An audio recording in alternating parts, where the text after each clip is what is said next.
বন্ধুরা, মৌসুমীদের রান্নাঘর ডেইলি ব্লগে সবাইকে স্বাগত জানাই। আজকে হবে যে ঝোল সবজি দিয়ে, আর এখানে হবে ধনে পাতা দিয়ে একটু মাংসটা হবে। এখানে যে ঝোলের মাছ সব ধুয়ে কেটে নুন হলুদ মাখিয়ে রেখে দিয়েছি। আর এটা দুধ জাল করতে গিয়ে একদিন হয়ে গেছে, আর মা মেজে মেজে ঠিক করতেছে।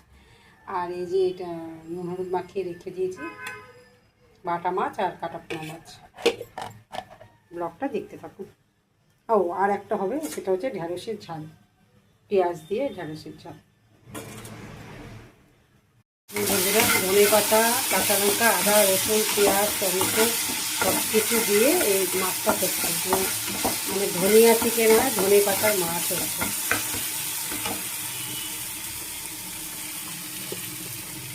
সব কষানো হয়ে গেছে, এটা চলবে। ব্লগটা দেখতে বাটা মাছ,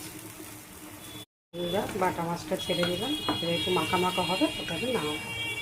এবার এখানে তো নুন হলুদ লঙ্কা গুঁড়ো মিষ্টি দিয়েছি আর মশলার সাথে। আজকে যে ঢ্যাঁড়সের ঝাল আর এই যে বাটা মাছের ঝাল, এখানে ঝোল। ব্লগটা দেখতে থাকুন। এই এখন খাবো দুপুরের খাবার। বন্ধুরা, আজকে রাতের খাবার রুটি আর যে চিকেন কষা। ব্লগটা কেমন লাগলো জানাবে, লাইক সাবস্ক্রাইব করবেন, সুস্থ থাকবেন।